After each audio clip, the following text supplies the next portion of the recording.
여러분 안녕하십니까, 아이라니 아빠 리오스토리입니다. 자, 오늘 컨텐츠는 수면교육 출장 솔루션 이라는 주제로 촬영을 하고 있었습니다. 그래서 이렇게 인트로도 찍었습니다. 여러분 안녕하십니까, 아이라니 아빠 리오스토리입니다. 자, 오늘 저는 제 친구 집에 왔는데요. 여기 왜 왔느냐, 제 친구가 이제 출산을 해서 한 3주 정도 되었어요. 그래서 수면교육 어떻게 해야 되는지, 그리고 뭐 수면 환경을 어떻게 구성하고 있는지 이런 것들 한번 보고 말을 나누려고 합니다. 이렇게 인트로를 찍고 친구네 집에 들어갔어요. 그래서 친구의 아기를 마주하기도 했죠.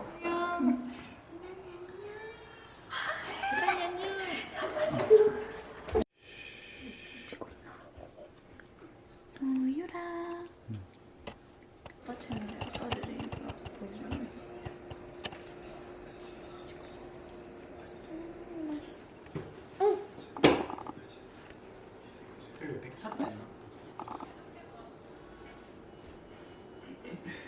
이렇게 올라오라네.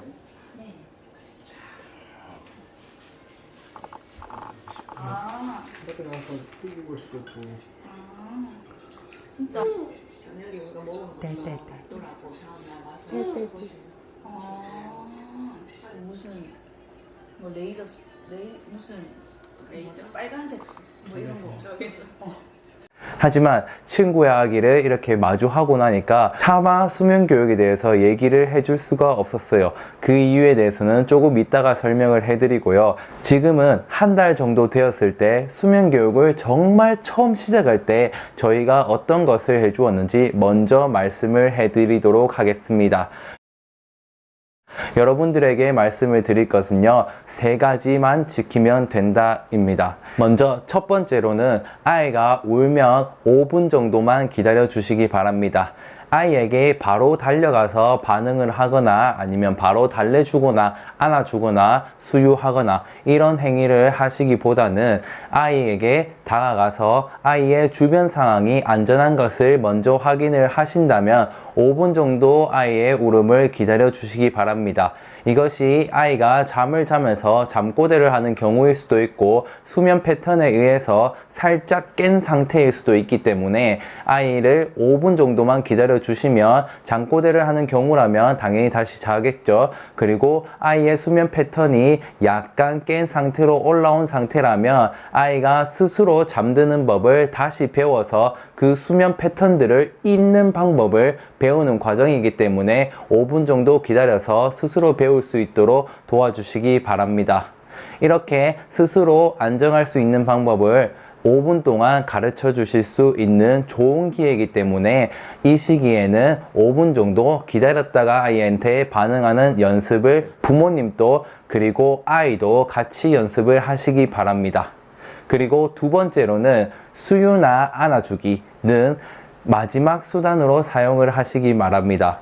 무슨 말이냐면 아이한테 5분 정도 기다려서 반응을 할 때 바로 아이를 안아서 수유를 하기보다는 5분 정도 기다렸다면 다가가서 아이에게 토닥토닥 거리면서 달래주시거나 아니면 여러분들이 하고 싶으신 달래시는 방법들을 시행을 하시고요. 그 다음에 기저귀를 먼저 확인을 하시고, 그리고 다른 원인이 있는지 충분히 확인을 하신 다음에 그 다음에 수유를 하시기 바랍니다. 아이가 그 와중에 더 심한 울음을 표출을 할 경우도 있겠지만 그런 경우는 아이에 따라서 뭐 말을 더 많이 하는 경우나 아니면 짜증을 좀 더 많이 내는 경우나 이런 경우가 있듯이 자기의 의사를 울음으로 더 심하게 표현을 하는 것뿐, 그것을 조금 늦게 반응을 해준다고 해서 아이에게 큰일이 나진 않습니다. 물론 큰일이 날 것 같은 울음이나 아니면 큰일이 날 것 같은 상황이면 부모님들께서도 직관적으로 인지를 하시고 대응을 하실 수 있을 겁니다. 아이가 좀 더 크게 울더라도 나에게 좀 더 크게 말하고 싶어서 그러는구나 라고 생각을 하시고 수유나 안아주기는 최후의 마지막 수단으로 사용하셔서 울음과 수유 그리고 안아주기에 연관성이 생기는 것을 막아주시기 바랍니다. 그래야지 아이는 울면 바로 달려와서 안아주거나 울면 바로 밥을 주거나 라는 것을 생각하지 않게 될 것입니다. 세 번째로는 이 시기에는 수유를 할 때 잠드는 경우가 굉장히 많을 거예요. 그때는 토닥토닥 하면서 이름을 불러주면서 아이를 깨우시기 바랍니다. 물론 안 일어나는 경우가 많을 겁니다. 오늘 제 친구 집에 갔을 때도 안 일어나는 경우가 있었습니다.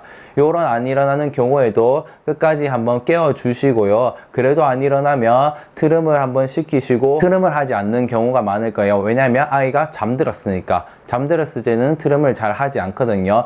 이런 경우에는 트름을 굳이 100% 하지 않더라도 아이를 먼저 눕히시기 바랍니다. 제가 추천드리는 것은 아이가 살짝 깨어 있을 때 눕혀서 잠은 누워서 자는 것이다 라는 것을 알려주는 것을 가장 추천을 드리지만, 이미 푹 잠들어서 트름을 시켜야 되는 상황이라면 100% 트름을 하지 않더라도 역류 방지 쿠션이 있다면 더더욱 100% 하지 않더라도 바로 눕혀 주시기 바랍니다. 저희가 한 달 동안 아이를 키울 때는 정말 트름을 꼭 해야 되구나 라고 생각을 해서 100% 트름을 시키려고 노력을 했지만, 조금 지나고 나니까 어차피 아이가 역류를 계속 하더라고요. 트름을 시키든 안 시키든. 그래서 저희는 안겨서 푹 잠드는 것보다는 누워있는 상태에서 깊은 잠으로 가는 것이 누워서 자는 것을 가르쳐 주기에 좋은 방법이라고 생각을 하고, 아이가 100% 트름을 하지 않더라도 눕혀 놓는 것을 먼저 연습을 했습니다. 그러므로 아이가 트름을 하지 않는다고 오래 안고 계시지 마시고 아이를 먼저 눕혀서 재우시기 바랍니다.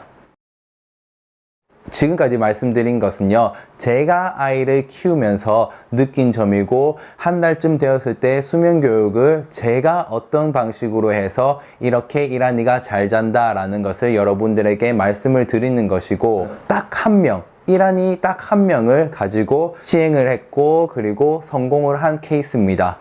그래서 오늘 제가 친구 집에 가서 수면교육에 대해서 아무 조언도 하지 못한 이유는, 각자마다 사정이 다르고 각자마다 환경이 다르고, 그리고 아이를 생각하는 것과 아이에 대한 가치관이 다르고, 어떻게 어떤 육아를 해야 되는 것인지 다른 방법을 가지고 키우고 계실 텐데, 제가 감히 거기서 어떻게 해야 된다 이렇게 저의 기준대로 말씀을 드리는 것이 굉장히 건방지다고 생각이 들더라고요. 이 영상을 보시고 계신 여러분들께서도 제 영상을 보시고 저렇게 꼭 하라고 말을 하고 있는 거구나 라고 생각하시기보다는 그냥 저의 경험을 여러분들에게 말씀을 드리는 것이고, 여러분들이 수면교육에 대해서 또 다른 가치관이나 또 다른 상황을 가지고 계신다면 그 상황이나 가치관에 맞게 조절하셔서 사용을 하시면 좋을 것 같습니다. 아이에게는 부모님께서 사랑으로 만들어진 그 수면 방법이 가장 좋은 방법일 것입니다. 제가 아무리 이런 방법으로 성공을 했습니다 라고 얘기를 하더라도, 어떻게 아이를 키우고 싶다 이런 생각으로 만들어진 그 수면 방법보다 더 좋을 수는 절대로 없을 겁니다. 각자마다 육아법이 있는 것이지, 내가 아무리 수면 교육이 좋다고 해도, 전문가들이 아무리 이런 방법을 사용해야 된다고 이야기를 한다고 해도, 부모님께서 사랑으로 해주고 싶은 만큼 해주는 것보다는 훨씬 못하다라는 것입니다.